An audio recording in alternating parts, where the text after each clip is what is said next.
Good morning, evening, afternoon, and night, everyone. So today, in this presentation, I will talk about the Mario Dandi case, one of the most controversial cases in Indonesia in recent years. In this presentation, I will explain 5 points. First, background of the case and its legal issues. Second, relevant Indonesian laws. Third, evaluation of the court decision. Fourth, ethical and social implication. And the last, conclusion. But before we go to the first point, let me introduce myself. My name is Firly Arkan Shalobis. You can call me Arkan. My student number is E1A025241. I'm from University Jenderal Sudirman, and I'm from Faculty of Law. My course instructor is Mr. Karyadi. First point, background of the case and legal issues. What became the background of the case is a serious act of violence committed by Mario Dandi Satrio against David Ozora, who was still a minor at the time of the incident. Still a minor can do that kind of thing. The case started when Mario Dandi confronted the victim due to a personal issue involving the victim family. Instead of resolving the matter peacefully, the defendant deliberately assaulted the victim in a brutal manner, including repeat physical attack that result in severe injuries. The incident was witnessed by others and later spread widely through social media, causing public outrage. As a consequence of the assault, the victim suffered serious physical harm, including brain injury, which significantly affect his quality of life. The main legal issue in this case is whether the defendant's action constituted serious assault with premeditation under Indonesian criminal law. Another important issue is whether the defendant can be held fully criminally responsible for his action regardless of his young age and family background. Second point, relevant law. The relevant law governing this matter is the Indonesian Criminal Code or KUHP.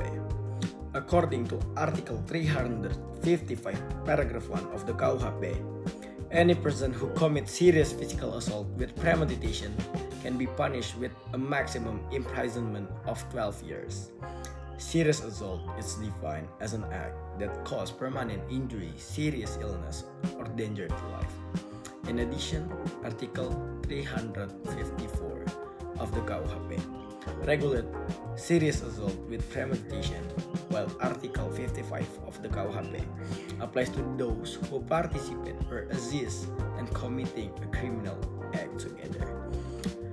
Based on the statutory framework, the elements that must be proven include 1. The existence of intentional conduct. 2. The presence of premeditation. 3. The occurrence of serious injury to the victim.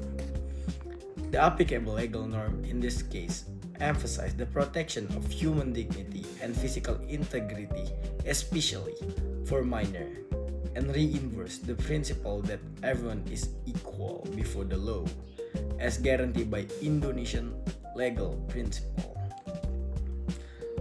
Third point, evaluation of the court decision. In my opinion, the court made a well-reasoned and legally sound decision. The judge correctly applied the law when they determined that the defendant action fulfilled all the elements of Article 355 of the KUHP. The court reasoning was strong in establishing premeditation, particularly by analyzing the sequence of events before the assault, including the defendant's preparation and conscious decision to attack the victim. The ruling is also consistent with established legal principle, especially the principle of equality before the law. The defendant's social status and family influence were not accepted as mitigating factor that could eliminate criminal responsibility. However, some legal observers argue that the punishment could have been more severe considering the long-term impact on a victim. Although this argument is understandable, judgment appear proportionate when measured against the maximum sentence allowed by the KUHP. Overall, I agree with the court decision because it demonstrates a careful and objective application of Indonesian criminal law. Fourth point, ethical and social implication. This case has significant ethical and social implication. Ethically, the decision reinforced the idea that violence cannot be justified by emotion, privilege, or power. Socially, the ruling sets an important precedent that wealth or family status does not place someone above the law. The case also increased public awareness about violence against minors and the importance of holding perpetrators accountable. Moreover, it strengthened public demand for legal transparency and fairness in high-profile criminal cases in Indonesia. Last point, conclusion. In conclusion, the Mario Dandi case illustrates the firm application Indonesian criminal law in addressing serious acts of violence. The court successfully identified the legal issues, applied the relevant provision of the KUHP, and delivered a decision that reflects justice and accountability. I agree with the outcome of the case because it upholds the rule of law and sends a clear message that serious crime will be punished regardless of the offender's background. Thank you very much for your attention.